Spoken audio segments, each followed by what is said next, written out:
Josh hear me? Can you hear me? Hello? I can. Hi. Oh, okay, there we go. Hey, it's Matt and Josh from Sell Comics. Here with another episode. Are you sick? No, are you? No, but you been like sniffing like a coke addict for like the last 5 minutes.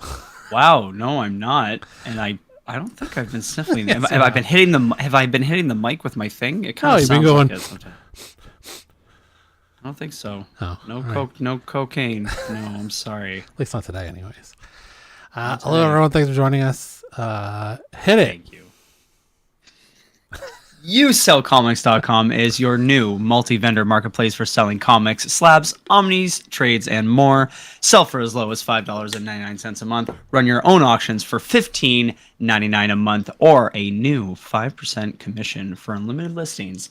Pay what you sell. Sign up for a one free month trial at YouSellComics.com.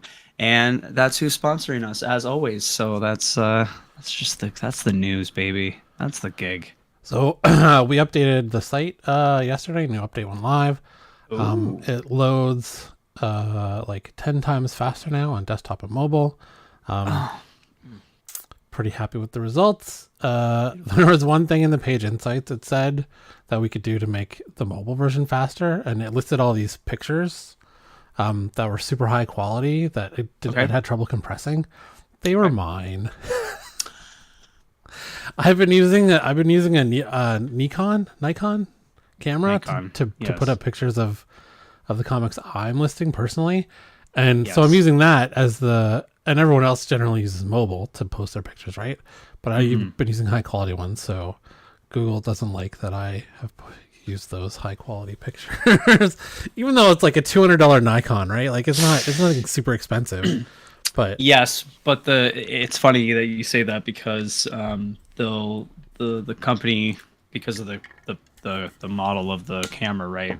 It being a lower end on a point and shoot scale or a DSLR scale, the files are actually going to be higher in size because they're trying to show that it might have just as many megapixels as a higher end camera, but they try to make it look like it's like got more information. So they're really faking it's it? about the same.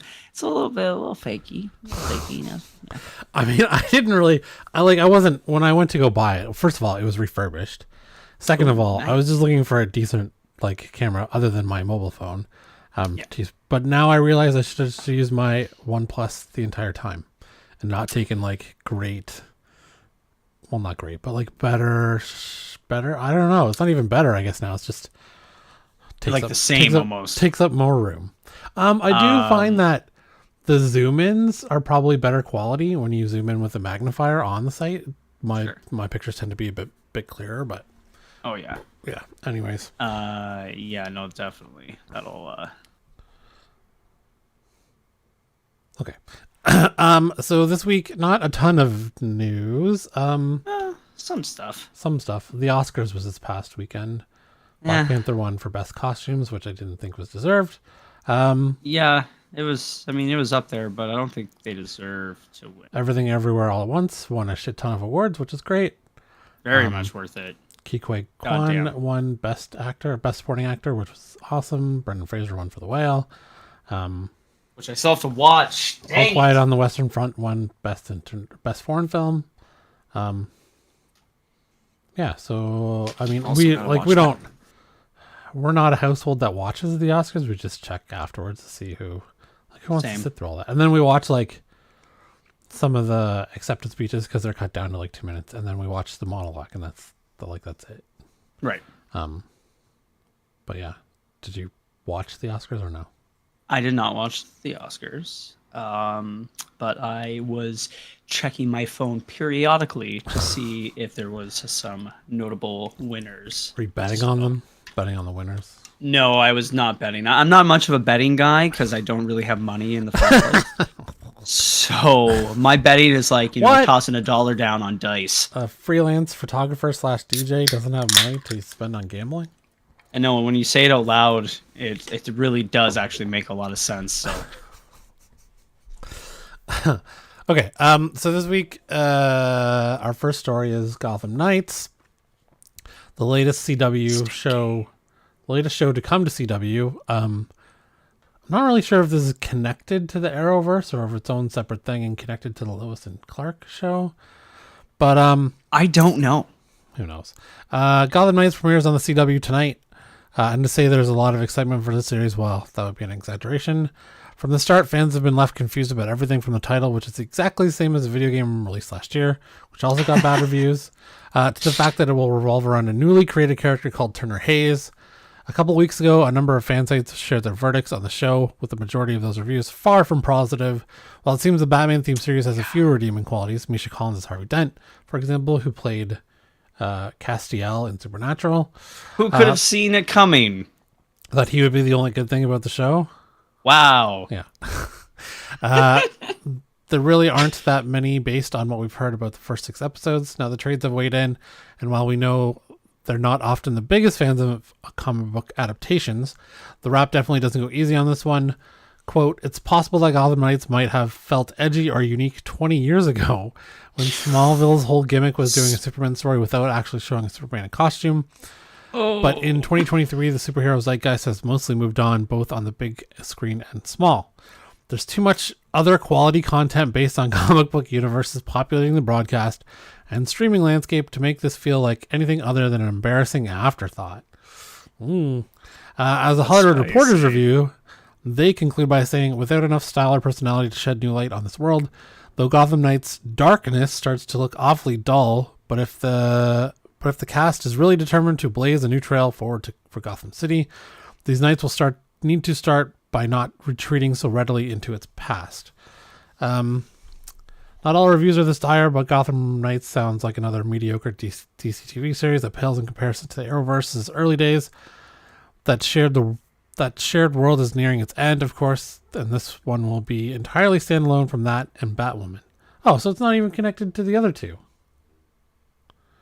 So they're just you know what? I honestly don't know how. Like what? Yeah, like Sovereign what? and Gunn let this continue to go through. Like I know they took over after this probably was signed and the episodes were in the can, but like, dude, I'm sure CW didn't pay you a lot of money for the rights to this. The embarrassment of making bad episodes. I think oh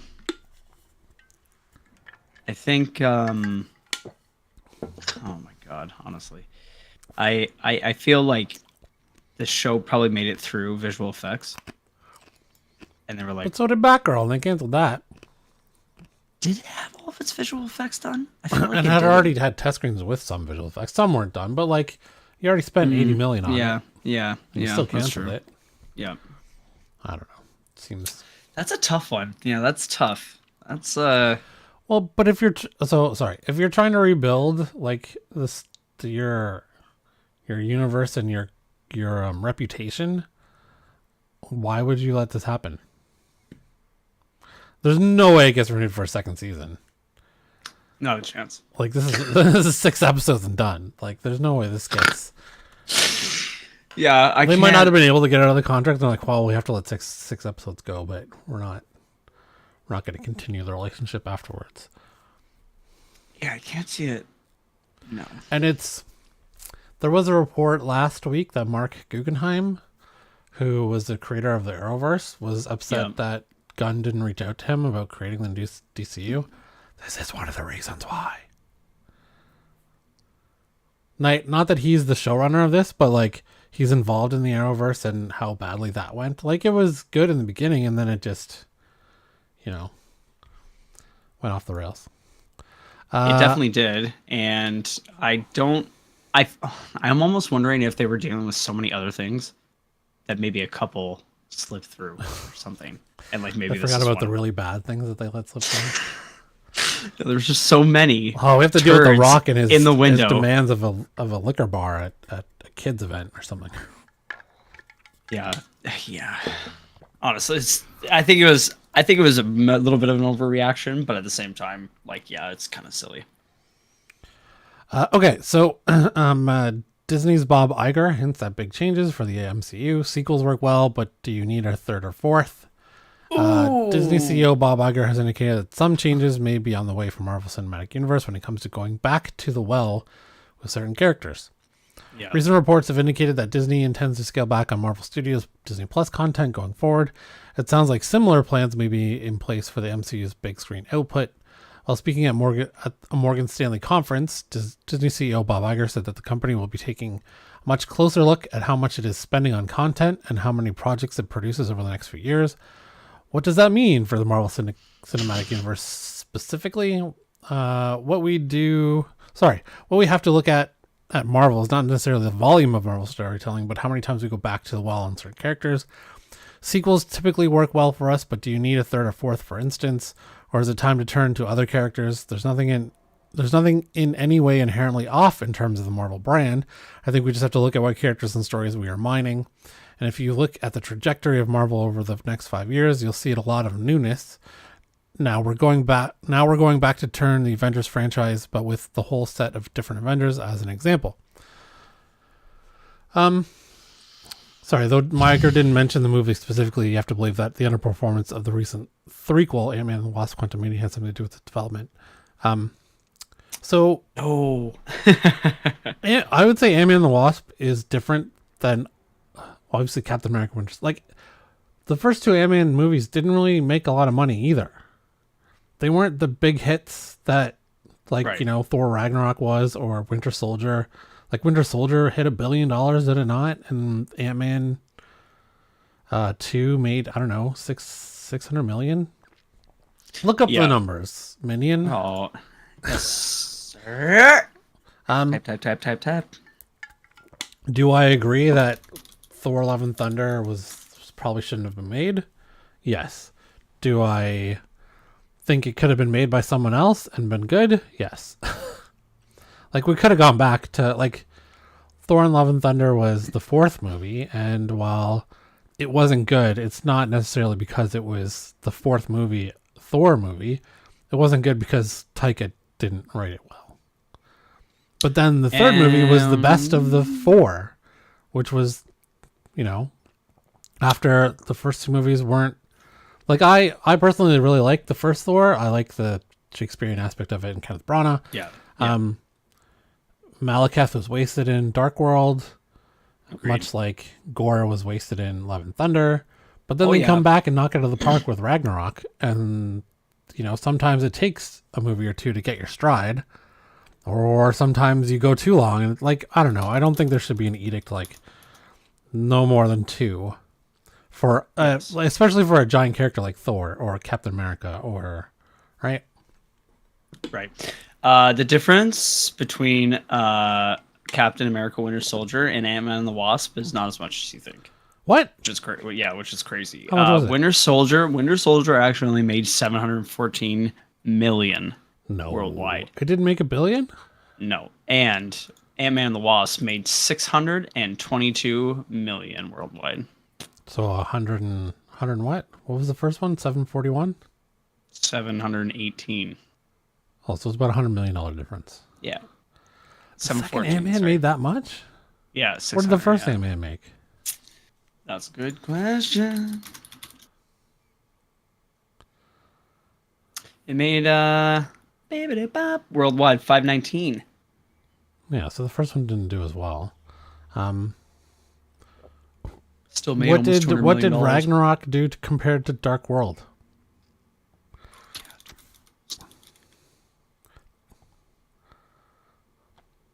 Type, monkey, type. Typing away. I'm already cooking. 644 for Dark World. Yeah. Versus Ragnarok, you said? Yeah.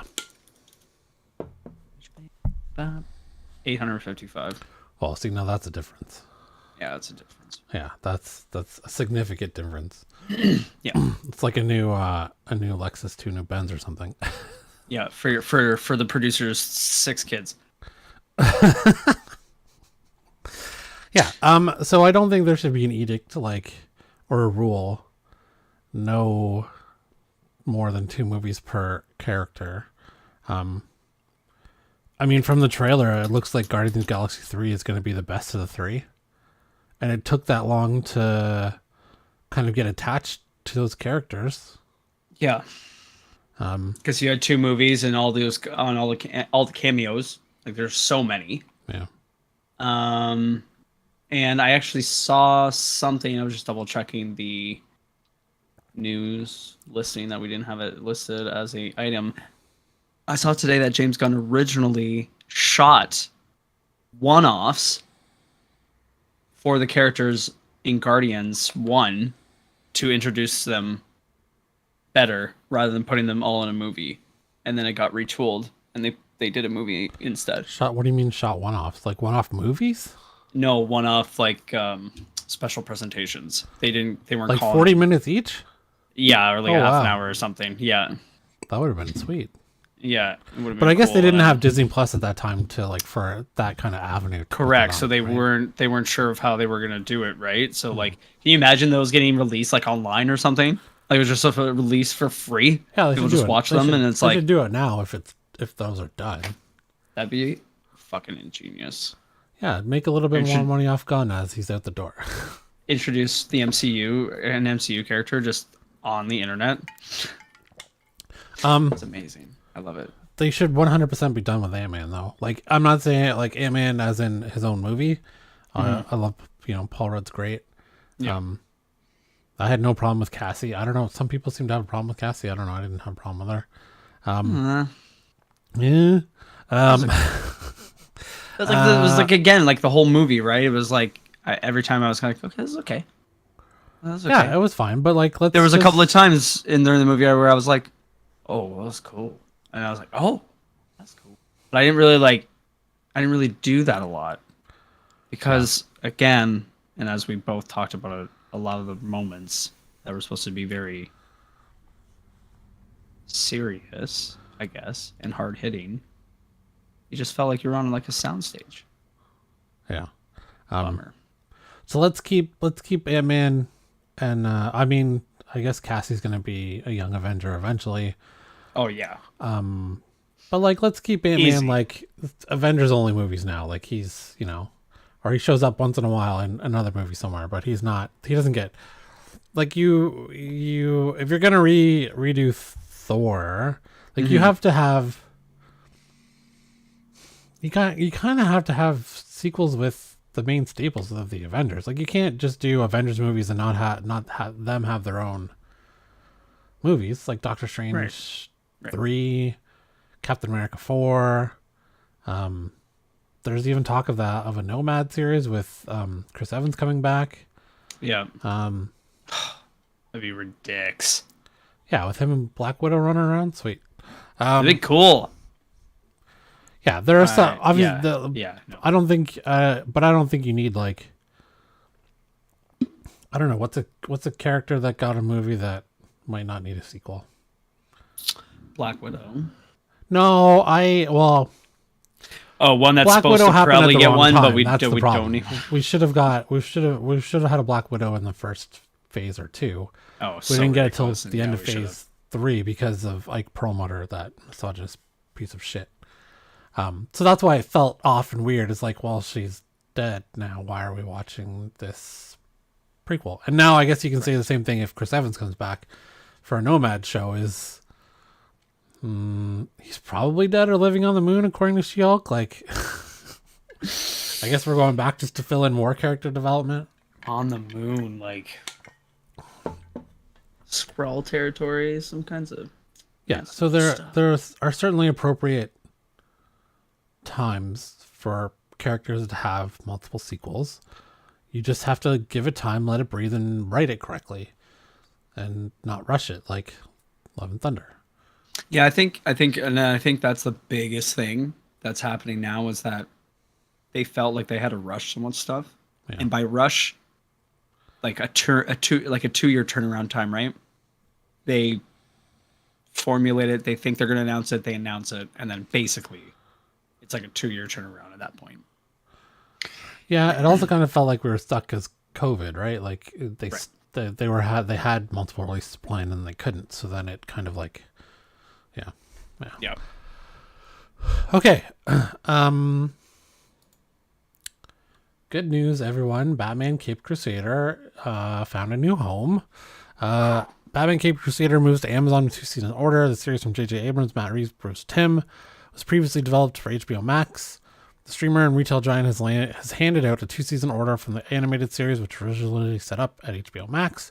Caped Crusader landed at the Jennifer Salk-led streamer following Warner Brothers animation parent company Warner Brothers Discovery scrapping the show in August, more than a year after it was ordered straight to series. So so this is part of the culling of shows from what's his name, David Zaslav. You're really going to cut animation? The animation can't be expensive these days. But it's you can do it on a tablet. Easy there, Tiger. Did you ever watch that South Park 6 Days to Air? Yeah, of course. I mean, they were doing it on drawing it on computers, and it was like, boom, done. And now we're like 10 years later, and faster hardware. That's been 10 years. Other streamers, including Netflix, Apple, and Hulu, also kicked the tires on the project that marks a reunion for executive producers J.J. Abrams and Matt Reeves, who previously collaborated on the WB Network's beloved Felicity. Oh, really? Reeves I didn't even know that. The animated series hails from Bruce Timm, Abrams, and Reeves, and was sold to a streaming rival as part of Warner Bros. Discovery's efforts to monetize content by selling projects to third-party buyers. Reps for all parties declined to comment, as formal deals have not yet closed. So they're saying they gave it a 2-series order, but they haven't closed the deal yet? This is what I'm reading? Yeah. So it looks... mostly speculation. Batman Cape Crusader, first announced in May 2021. It said to harken back to Bruce Timm's 90s Batman animated series, which stands as a benchmark for the Dark Knight's animated storytelling. Comic book scribe Ed Brubaker is among the creative team. That's sweet. Brubaker is a very good comic book writer. Mm-hmm. Writer's room serves as Tim's right hand on the 10-episode first season. Yeah, I think we're all excited about this. Not hoping it gets made. Yes. I'm sure Warner Bros. Is still upset that it gave Abrams $200 million to do nothing. Yeah, he was looking for a budget of north of $200 million for his projects. Yikes. Okay. Next up, we have a news story about the Marvels. Insider dismisses recent Brie Larson claims. Test screening said to be very positive. Recently, some damning claims about the Marvels star Brie Larson began doing the rounds online, with the sequel dismissed as a mess. Classic. Now, one trusted insider has countered that with what they've heard. A few days ago, the former rap reporter Jeff Snyder claimed that the Marvels star Brie Larson was a nightmare on the sequel set. He alleged that she clashed with her co-stars due to the fact that Captain Marvel is sharing the spotlight, and even accused the Oscar winner of diva-like behavior. We've since heard from our own sources that the entire story is nonsense.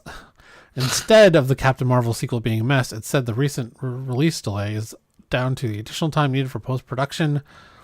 And if Ant-Man and the Wasp Quantumania proved anything, it's that Marvel Studios needs to start taking its time with visual effects. Snyder has had more than his fair share of correct scoops in the past, as has Casey Walsh. Someone who has now countered his comments with some of their own. Apparently, they've only heard good things about the Marvels, adding the movie has gotten more positive praise from Test than other MCU films this year. Sexist YouTubers use Larson's name as a way to garner favor with sexist and racist. And Jeff Snyder is no different. Ouch. Spicy. I also kind of didn't believe the story, and here's why. She knew the sequel was called The Marvels. Why would she complain about sharing the spotlight with two other women when she has known for years? That wasn't originally the case, right? Like, it was originally supposed to be her movie. Like, that got changed. Specifically, that got Captain changed Marvel because 2 to The Marvels. Yeah, but that was 2 years ago. Yeah. So it got changed 2 years ago, and now all of a sudden she's upset? Please. Right. Well, again, they're talking about when they were on set, but I mean, we don't know if this was sure, but they shot it after they changed the name. Did they? Yeah. Wasn't sure. I mean, I'm sure they shot it last year, and given that it was supposed to be come out in June, it would have been done pre-2023. And they usually shoot for 3 or 4 months and then reshoots afterwards. So the name changed before they shot the movie. I'm not sure why she would all of a sudden be like, this is my movie. Yeah. It sounds like nonsense to me. Yeah, agreed. And they're right. There are some weird there are some YouTubers that have some weird fascinations with her. I don't get it. Like, what she said wasn't really bad at all. She wanted more representation of nerds in media, but female nerds. Like, what's the problem with that? There's no problem. How hard is that? Yeah, yeah, sure, of course. We recently rewatched Captain Marvel, and it was better than I remember, but I feel like she kind of has an issue with comedy. Like, I don't think she does comedy well. She does drama really well. She was phenomenal in The Room. Yeah. But I'm not sure comedy's her strong suit for jokes. But yeah. Okay. Silver Surfer series from Fantastic Four director Matt Shakman, rumored to be in development. You know how we were just talking about how Bob Iger was going to cut back content? Well, yeah. Well, now, apparently he doesn't know what he's talking about. Another interesting rumor here, this time relating to a potential deal Fantastic Four director Matt Shakman may have signed with Marvel Studios, which would include a Silver Surfer series. This isn't the first and probably won't be the last time we've heard a rumor relating to Silver Surfer, but it sounds like something is finally moving forward at Marvel Studios.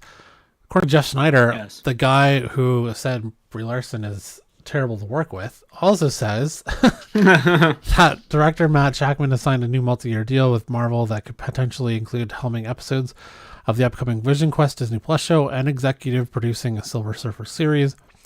Details are sparse at this early stage, but Snyder believes that the studio is keen to develop the project. A previous rumor suggested that a special presentation revolving around the Sentinel of the Spaceways was in development and was scheduled to release before the Fantastic Four movie, so that the character could be part of the reboot, but it was seemingly debunked shortly afterwards. Speaking of Marvel's first family, Snyder has also heard that Marvel Studios is looking to cast a Jewish actor as Ben Grimm, aka The Thing, which would be keeping in the character's comic book origin. We assume the studio would get to the server eventually, so this isn't particularly surprising, but probably best not to get our hopes up just yet. This would be great, but I don't think they have time. No. They are just starting to cast Fantastic Four, and they would have to cast that. I would expect them to cast Fantastic Four and the villain, and what they have in mind for Galactus before casting Silver Surfer. Yeah, they keep. Galactus keeps getting brought up, but I honestly don't think we're gonna see him. Like, I feel like we're not even gonna get him teased in Fantastic Four. Like, I don't think we're gonna see it until after that. And then again, now I'm thinking about it. Maybe they could get crazy and make him the low key villain in the first one, and then tease Doom maybe, and then go back to Galactus in another movie, in a second movie or something. Or sorry, not second. Fantastic Four is after Avengers Secret Wars or before Avengers Secret Wars? I thought it was before. Can you look that up for me, please, Minion? Enhance.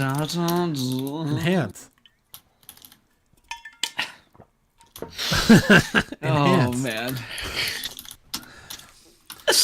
Have you been asking ladies for a mustache ride?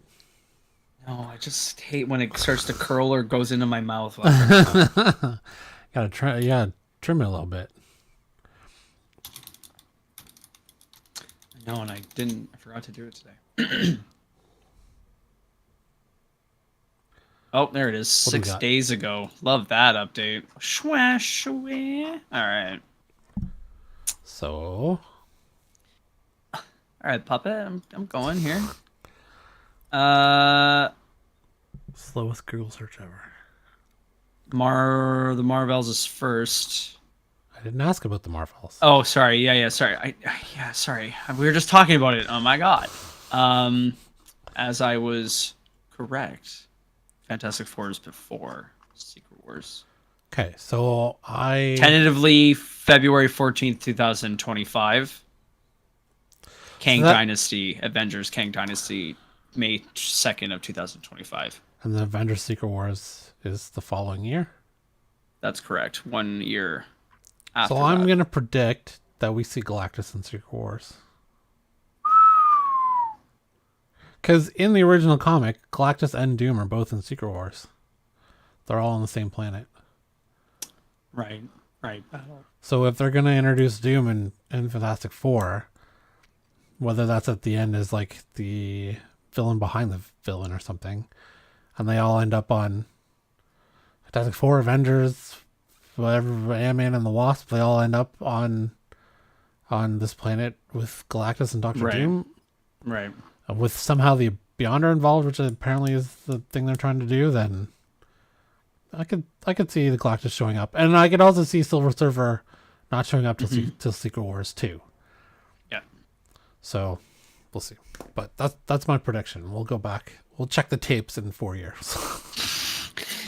Check the tapes.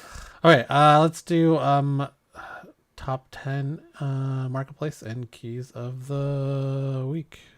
Whoop whoop. Keys of the week. Your top 10. Okay, speaking of Secret Wars, it's in the top 10 again. Number 7, which I think is the first. I think it might be the cameo of Beyonder. And then number 8, which is first appearance of Spider-Man's black suit. We have Deadly Spider-Man number 1. Sorry, not number 1. Number 5. Still in the top 10. We have Wakanda with Kimmy. Oh, it's with it's a second print of something. First Kimmy appearance, cover A, cover B. Okay. We have Batman sketch variant 357, which is a facsimile. I don't know why that's selling a lot. That's weird. Daredevil Punisher key. Sorry, I forgot to mention that white Batman cover was dope.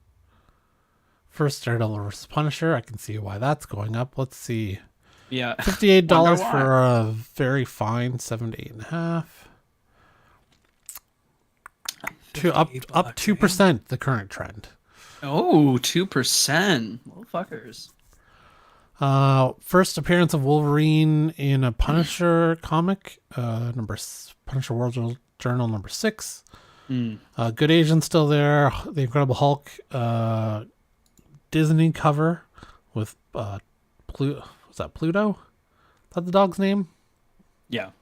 Yeah. Wait. It's a 1 in 100 Disney black and white variant. And then we also have Good Asian was also last week. And this week is Batman 655.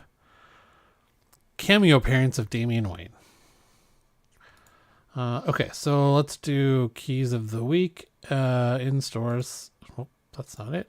That's it. In stores today and tomorrow. Berserker number 12. Keanu Reeves' Berserker comic comes to an end. He was recently asked if he's going to direct, because it's a show at Netflix. Yep. He doesn't know if he's going to direct any episodes. No/1 number 1. A rash of murders in Pittsburgh sparked a dangerous political movement. Copycat killers and a masked vigilante who's still determined to hold the powerful accountable. Ancient Enemies, the Djinni number 1, a spin-off from Ancient Enemies, the origin of mysterious half-human, half-alien creature born from the wreckage of a crashed ship.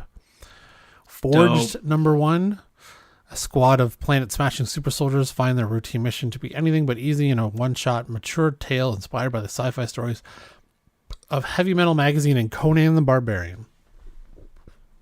Batman: The Adventures Continue Season 3, number 3. First appearance of Straight Man. Straight Man, a henchman of the Joker. Lazarus Planet, Revenge of the Gods, number 1. Introduction of Gods of the Multiverse. Skadi, Sekhmet, and others. Different in appearance than the other versions of the characters that appeared in past issues. Interesting. That one might be one to pick up, given at some point we're going to get an actual DC multiverse. Maybe they show up in some form or another. Multiversity, Harley screws up the DCU, number 1. 6-issue limited series. Superman Lost, number 1. The 10-issue series that sees Superman and Lois Lane as strangers after the Man of Steel returns home from being lost in space for 20 years. That was merely a brief passing of time on Earth. I don't read a lot of Superman, but I think I'll pick that one up. That sounds like that sounds really cool. That does sound cool. Avengers Forever 15, conclusion of Avengers Forever title, final chapter concludes Jason Aaron's run on Avengers. And Avengers Assemble Omega. Amazing Spider-Man 18, second print. Hellcat #1, 5-issue limited series, first appearance of Sleepwalkers. Hulk 13, you got the classic cover inspired by Hulk 340. Miles Morales Spider-Man #4, possible introduction of new Spider Slayers. Scarlet Witch #2, 1 in 25, second print.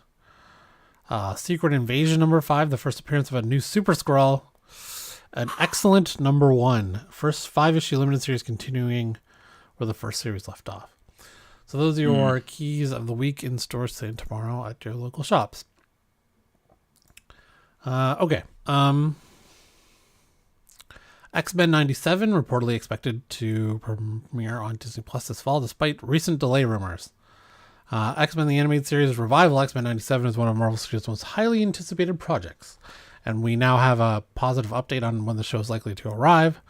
X-Men TAS debuted in 1992 and ran for a total of 76 episodes. The show was a hit with comic book fans and delivered a near-perfect take on the mutant team that still resonates to this day. Correct. Marvel Studios is, I would say that's true. Especially, like, even the... Absolutely. Even the theme, it still, like, gets ya. Yeah. Marvel Studios is revisiting the franchise in the upcoming Disney Plus revival, X-Men 97, with most of the original cast returning to pick up where that series left off. Needless to say, excitement for this one is rapidly building, but with some MCU TV shows reportedly being pushed into 2024, there have been concerns this revival might be among them. Head writer Bo DeMeo recently suggested that won't be the case, and information shared by Marvel Studios spoilers moderators potentially offers a better idea of when we'll actually see it. Apparently, the show is currently aiming for a September-October 2023 debut in order to coincide with the anniversary of the X-Men animated series. So that would be almost 30 years, right? Yeah, 30 year anniversary. While nothing is confirmed at this point, we're sure this rumor will come as a particular relief after recent claims What If Season 2 might be pushed back as far as 2025 for Season 2 of What If. Ouch. Wow. Yeah, so good news. Well, looks like we're going to get it this year still. Super excited for that. Very excited. God. It's like a beaming gleam of light. Yeah. Blade Mahershala Ali reportedly demanding changes to MCU script. We've known for a while that there's been problems with this production. They lost the director at one point. Got a new director. Apparently, I think filming started last month. As MCU undergoes some major internal changes, Blade star Mahershala Ali reportedly has a number of his own changes he wants to see for his solo outing. While Blade became one of MCU's most anticipated movies upon its announcement at Comic-Con 2019, it's faced more than its fair share of issues during development, leading to multiple delays to its release. The vampire-centric solo story recently went through an incredibly public director change with Jan Demange reportedly taking over for Bassam Tarek after the... Oh, there's Sammy. Hello, Sammy. After the production schedule didn't allow Tarek to continue with the movie, and with many of these issues stemming from Ali's vision from what he wants in Blade, it's no surprise for fans to see that he's having a massive impact on the way the MCU film is made. Insider Jeff Snyder... shared new insight. Yeah, we can't win. This guy's all over the place. Shared new insight into Ali's request for Blade script in an appearance on the Hot Mic. Snyder explained that Ali is heavily involved in Blade's story process so much that he's demanded script changes all the time. In recent months, Ali propelled the project into development after meeting Marvel Studios. Allegedly feels that Blade is his movie, and thus has worked to infuse his vision into its story and direction. Apparently, this comes at a time when Kevin Feige has reportedly become worn thin, overseeing dozens of projects at once, and while putting out fires with this movie and across the rest of the MCU. Marvel Studios not commented. So I'm kind of two minds here. One, he's a great actor, and he has helped other movies become better, from what I've read. A lot of script changes or character changes. But two... Marvel doesn't really play that way. They're like, this is our vision. This is what we're doing. Unless you're Robert Downey Jr., who's made us, a couple $1 billion, you can take it or leave it. Yeah. Like, directors in Marvel do not get a lot of leeway. No, they don't. So it's so funny because as soon as I read that Ali feels that it's his movie, Blade is his movie, as soon as I heard that, I'm like, man, we got Wesley #2 on the docket over here, baby. Call me Blade. Yeah, so, I guess all we have to recommend in this situation is pay your taxes. And you'll be fine. I definitely appreciate his passion for the character. Agreed. I hope I trust him to make appropriate changes to make it better. However, there probably needs to be a bit of a filter to fit into the MCU. Like, we don't know if this is rated R. Like, now with Deadpool now being confirmed it's going to be rated R, is this going to follow along with that and be that kind of other tier of it's in the MCU but kind of not, you know what I mean? Like, it all depends on tone.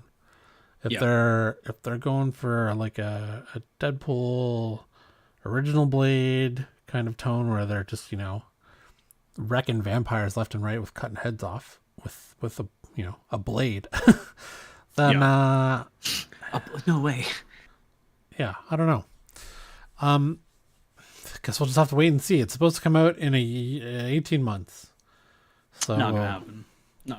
You don't think it's gonna hit the date? I don't think it's gonna come close. To be honest with you, how much visual effects? I hope they're going with practical effects for the blood splatter, right?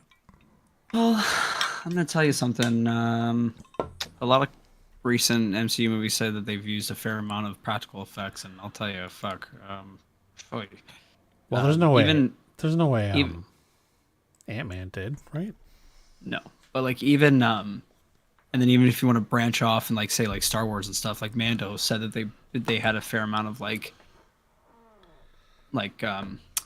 on-set prop whatever real life effects, but yeah, it's I don't know. I feel like it's waning, and they just don't. Again, it comes down to that push, right? That rush or that push that they're putting on. But I don't know. I feel like to make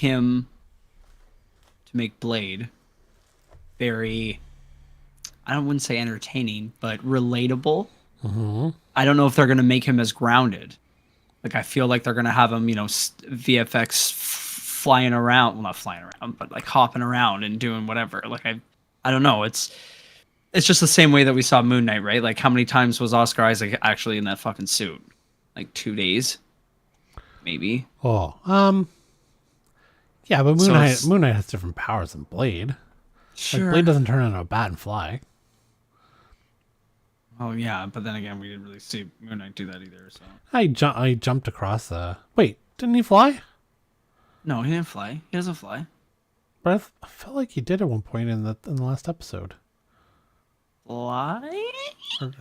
I don't know. Maybe he jumped really high. I don't remember. Probably jumped really high. Anyways, I hope it's good. I would like to see a fun interaction between Deadpool and Blade one day. That'd be really nice. They can cross swords. Yes, get it? They do get need it? to They can cross swords. Yes. Swords and streams. Okay, so speaking of Marvel spoilers subreddit and that twit Jeff Snyder, I guess. Marvel Studios spoiler subreddit closes after legal trouble from Disney. So how we were how almost every story we read is oh, this is from the subreddit. Oh, come on, this can't be true. Yeah. Apparently, a lot of it is. One of the most divisive corners of the Marvel fandom has closed its doors. Monday afternoon, /Marvel Studios spoilers on Reddit was shuttered amid a legal battle launched by Marvel Studios earlier this month. According to legal documents filed on March 10th, a Disney-owned limited liability company sought a subpoena, an attempt to identify users behind a sizable leak surrounding Ant-Man and the Wasp: Quantumania that was posted by the moderators of the subreddit. I don't know why the moderators would do that, but they probably. I'm wondering if they got a report, someone sent it to them, and they're okay, we checked it out, and then they leaked the script. Information. Is that what it was? Yeah, they put up the script a month before the movie came out. So I tried to come up with a clever title, but I really couldn't think of one. I just want to take the time to drop in and tell a story. A post from subreddit shared user MSS Mods account read shortly before the community's closure. The subreddit was created by someone because they hated going to the Marvel Studios subreddit.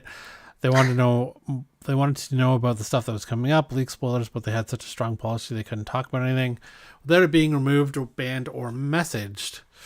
That was back then. I have no idea if it's like that now. Yes, you do.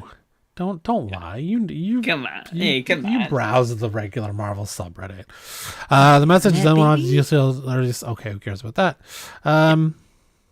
The subreddit will probably be taken down soon, as I'm sure a lot of you have seen news articles. Ain't nobody got time for that. No, so there'll no longer be any mods. The subreddit will operate on its own. Essentially, if someone wants to step up and take over the subreddit, including all legal ramifications, message this account. Let me sign up right now. So I don't know why Marvel thinks they can, like, this is freedom of speech. Yeah. If someone sent them the script, they were under no obligation to not leak it because they didn't ever sign an NDA. Right. I mean, if they did sign, if the mod somehow got it because he was a Marvel employee and he signed an NDA, then yes, he should get in trouble. But I mean, I could see that. I could see that. And if he didn't and someone gave it to him, there should be no legal recourse for the subreddit. Yeah, I would agree. And the mods. It's definitely quite the overreach. I wonder if Marvel will seek like the $200 million Ant-Man didn't make because of the leaked script. Yeah, like, we projected $650 million for this movie. We're gonna end up just shy of $500 million. It's because the script was leaked to Marvel Studios subreddit, which I imagine probably has like, how many users do we think it had at most? 100,000? How many users the subreddit had? Yeah. Like subreddits like that don't have 100,000, give or take. Yeah. I wonder. So like, anyone who uses a new Reddit, I don't feel like they're good people, but you gotta use old Reddit. But Star Wars, what's the Star Wars? Let's see how many people are in the Star Wars spoiler subreddit. That can't be right. 548. I must have typed it in wrong.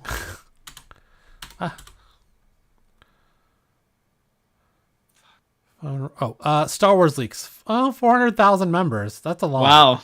Wow. So I wonder if it still shows the Marvel subreddit, even though it's closed. Studios.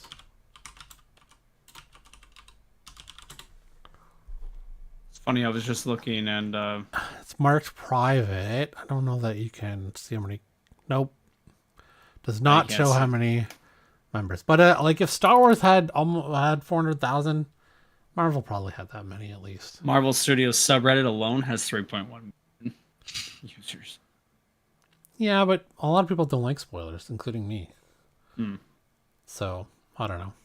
Anyways, I hope they're fine and they don't go bankrupt fighting this. But oh yeah, no, I'm very worried about them. You're worried about the mods, or you're worried about Marvel going bankrupt? Oh, Marvel, that was a joke. But I am actually worried about those mods. They, get them. I'm sure they're just regular people who got slipped something. Unless they're an employee, and then that's a whole different thing. Yeah. Wow. It actually. Oh my God. I'm actually looking at one of the links right now. Marvel demands Reddit expose the Redditors behind the Ant-Man script leak. Yeah, they're not. They're not going to win that. No, I don't think so. Okay, Daredevil Born Again series breaks silence on new...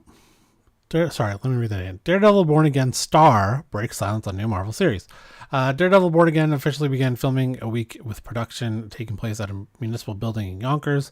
While the series will feature the return of actors like Charlie Cox and Vincent D'Onofrio, it does not include Karen Page and Foggy Nelson. Those actors are out.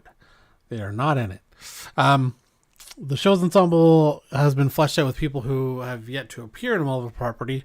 That includes the many Saints of Newark star Michael Gandolfini, the son of James Gandolfini. Tony Soprano, who has been cast in the series in an undisclosed role. Probably Foggy, right? Is he Foggy? I don't know. I now that apparently they haven't signed on now, I don't know what the fuck is going on. Though virtually nothing is known about the actor's identity within the franchise, he's recently expressed excitement at joining the largest franchise in Hollywood. I'm very giddy about it and very excited. I'm counting the days until we start, and I'm honored to be part of it. Gandolfini said in a new interview with ET Canada.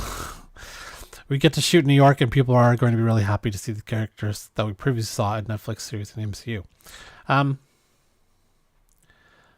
The only, I think he's been in 2 things I've seen. This, The Many Saints of Newark was fine. I really don't understand why it needed to be made. As a prequel to The Sopranos, like, you could have done without it. Like, it was fine, but I don't know. Just, but he 100% looks like his father. So, you look confused. I was just reading the similarities of the Born Again, what they were mentioning about, and other shit that they were saying. Sorry, I got down the rabbit hole as soon as I clicked the link. God.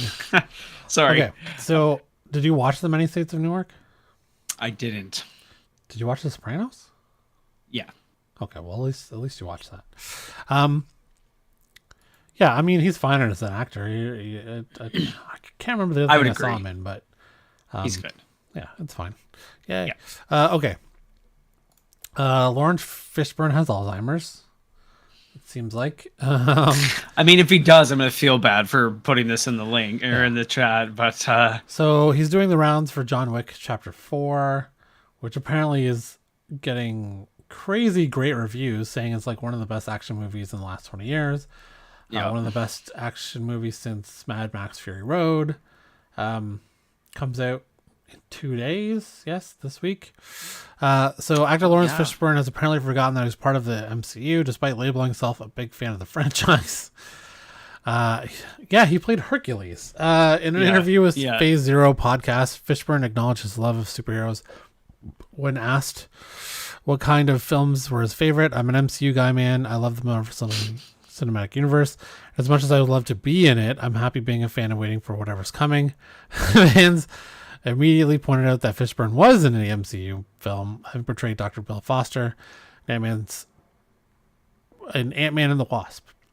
Fishburne added that he was particularly excited about the upcoming 4th Captain America movie, adding, "Bring it." It's not clear whether Fishburne knew he was in fact a part of the MCU or just forgotten, or if he believed he was no longer part of it. Oh, it could have been that, I guess. Yeah, it could have been that. Yeah. He's like, oh, I wish I could be in it again. Yeah, it definitely could be the case. Okay. Well, I hope he's fine and he just... It's still pretty funny. The video's making its rounds. Sammy asked, am I banned for not seeing any of the John Wick movies? Yes. Oh, yeah. No, it's fine. I would highly recommend them if you haven't seen them yet. At least number 1. Listen, just at a minimum number 1. In Canada, Keanu Reeves is like our favorite son, so we're always he's Jesus, him. Yeah. He's new Jesus. So we understand if other people motorcycle Jesus. But yeah, it's fine. It was like, and Ian McShane is in it, who's one of my favorite actors. Yeah. Fuck, he's good. Lance Reddick is in it, also one of my favorite actors. I really liked him as Zeus in American Gods. Never finished that. Got 2 seasons in, heard it was canceled. Yeah, same. I got into season 2 and I did not. Yeah, but yeah, he was great as Thor. Yeah, sorry, and what's Odin? Not yeah, Thor. And what's his name as Pablo? As the Leprechaun. Yeah. So good, dude. Yeah. Fuck. Also, good. Neil Gaiman property. Yes. Okay, so last one. Josh thought he would throw this in because he hates Tom Cruise, like we all do. Except he makes good movies, so it's hard. Sammy says he's amazing. I only bought Cyberpunk game because of him. Yeah, I still have yet to go back to Cyberpunk. I played the first 4 hours. It was a buggy mess, and haven't gone back. I do plan to go back because I believe in CD Projekt Red, and that they will fix things. Josh, you played it after a couple of big patches. I think I'm probably 172 hours in. Oh my god, where'd your life go? Yeah, right? Tell me about it. But you played it after it had a couple of big patches, yes? Correct. I played a fair amount of it through different stages, and I can say that like on PC, I didn't have a lot of issues. But if I were to play that game on any of the consoles, it was a fucking nightmare. It was insane. Yeah, I still have it installed. I'm looking at the shortcut right now, and I'm on my desktop. I should go back to it. But I've kind of been so I'm playing Spider-Man on Steam Deck. I'm playing Ghost of Tsushima on PS5, and on PC I've kind of been on this like strategy kick of Farthest Frontier, Land of the Vikings, Imperator, Crusader Kings, blah blah blah. So eventually I will go back to it. I wish it ran really well on Steam Deck because I feel like I could knock it out there, but maybe it's tweaked again, but it doesn't. I don't feel like the Steam Deck hardware handles it really all that well. Yeah. Okay. So last one. Tom Cruise skipped the Oscars due to reportedly a bruised ego. A new report suggests that Top Gun Maverick Tom Cruise skipped the Oscars to avoid being at the butt of several jokes in the opening monologue, which he was anyways. Like they're not there. You're gonna get Top Gun Maverick star Tom Cruise reportedly skipped the 95th Academy Awards ceremony to avoid receiving a bruised ego during host Jimmy Kimmel's opening monologue. According to several insiders, hinted that Cruise opted not to attend the Oscars ceremony after learning that Judd Apatow was helping Kimmel's monologue. Apatow recently hosted the 75th Directors Guild of America Awards in February, where he told several brutal jokes at Cruise's expense. Oh, can we see that? I gotta look that up later. Yeah, I didn't know about that. Where was it? What did it say again? 75th Directors Guild of America Awards in February. Judd Apatow. Wonder if there's like Apatow Tom Cruise jokes. Yeah. However, Jimmy Kimmel Live Experience executive producer Molly McNerney, who is also Kimmel's wife, told Variety that Apatow was not writing or not doing anything for the monologue, and that Kimmel originally wanted to spend the bulk of his monologue riffing on how Cruise saved movies thanks to Tom Cruise, which he did give props for that at the end of his monologue. Jimmy loves Tom. Tom had just been on the show a week before. It seems like sour grapes. Like, I'm afraid they're gonna hurt my ego. I can give you one really quick. Okay. The visual effects in Top Gun Maverick were so top notch, I couldn't even see the stack of phone books Tom Cruise sat on to reach the flight controls. That's why he's always jumping out of tall buildings, because you can't tell how short he is from a story building. That's why when he's standing on the wing of an airplane, he's always alone. He doesn't want anyone there next to him for scare. All of that is 100% true. He's a short little bastard. Oh, goodness Christ. He's also part of an organization that's terrible to human beings. And where justice for Miss Cavage's wife? Where is she? Anyways, one more. Sorry, can I get one more? Yes. This is all from Apatow's speech.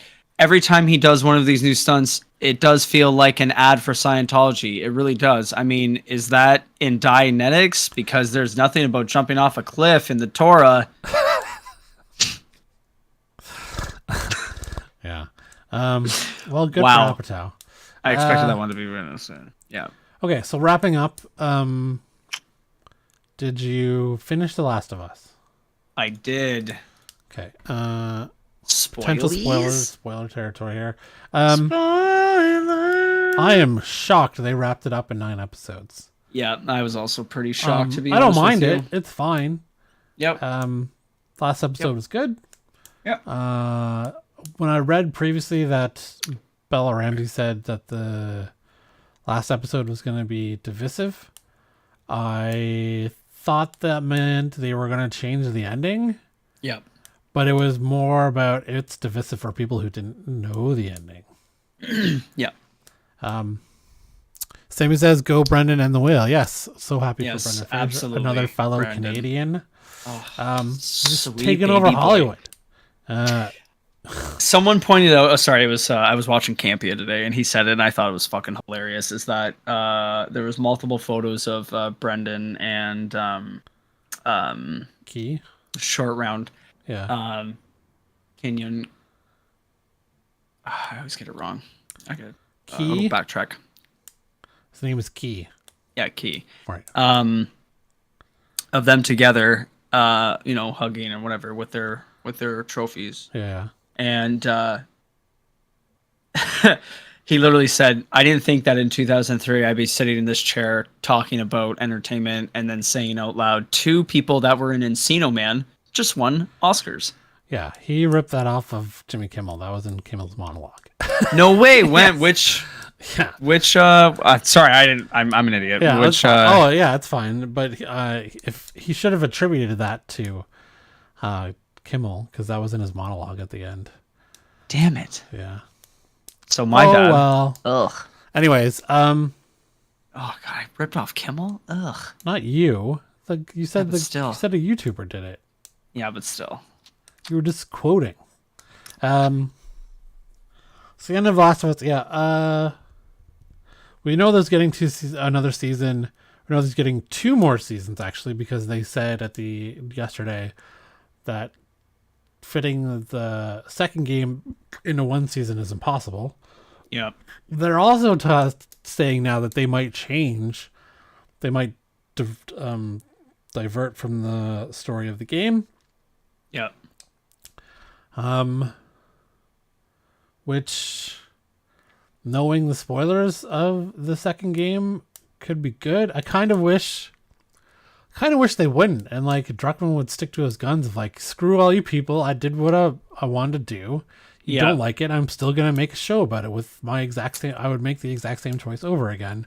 So he said that that was the case. Like he wasn't gonna let anything from the finale, like the reactions or whatever, change. Oh, no, I meant for the second season and part 2. Not That's what I mean. 1. Oh yeah, okay. Yeah, for regarding season 2, like they already have, they've already planned out and done everything. They said they have no indication whatsoever that they're going to change or do anything. No, they said yesterday they are. What? When? What thing? Because I just read it. Greg, oh God, what's his name? Yeah, maybe it was Craig Mazin who said that. No, you know what it was? It was the other guy, and it was on CBR. Let me look at that. One day says I don't care. Cross multiple. Oh, maybe it's here. GQ. Discuss creative.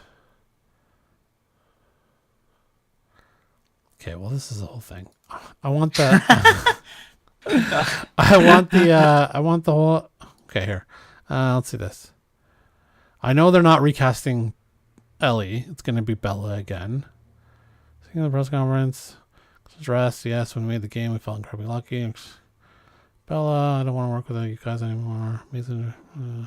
Damn it! Where did I read that? Fuck. Said more than a season's worth of television for sure. So at least 2 seasons. Mazin is setting similar expectations for season 2, saying some moments could be radically different than what players experienced in The Last of Us Part 2. Season 2 will be different. As this season was different. Sometimes it will be different radically, and sometimes it won't be fairly different at all. I think they're setting us up to change the one thing fans hated most about Last of Us Season 2, or Last of Us Part 2. I don't know, just like, we'll see. I kind of think they want to keep one of the biggest stars in the world right now, Pedro Pascal, in their show. Yeah. Anyways. Okay, what are we watching? Started the Gold. It's a British miniseries about the heist in 1986 or something. I don't know, only 1 episode in. Kingstown has 1 more episode left. That's pretty good.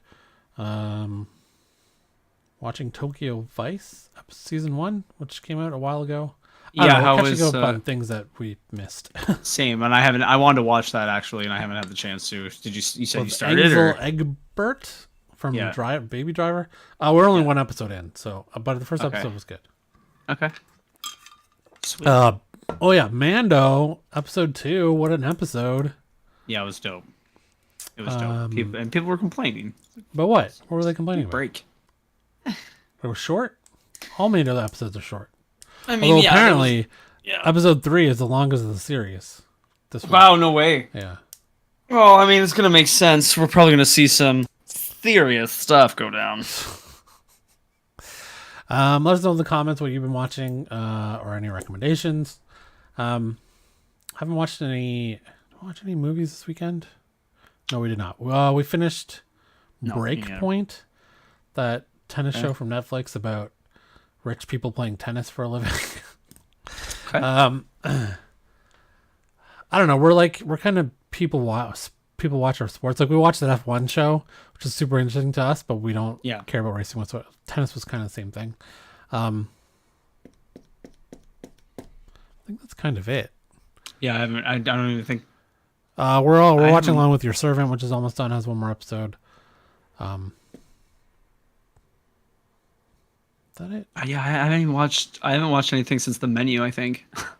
Oh, for movies? Yeah. I'm like so behind. We're gonna try and watch. I mean, once we get back after seeing your lovely face in person this weekend, I think we're gonna try and watch The Fabelmans finally, because that's the last one we have to watch for Oscar Best Picks.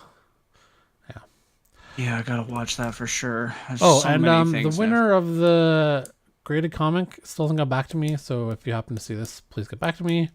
One more week, and I'm giving it away to someone else. So nice, wow, you're so I'll nice. I'll probably just have it as a giveaway at the con we're going to in April. But yeah, so nice, man. Yeah. So okay. Well, everyone, thanks for joining us. We'll be back next week. And peace.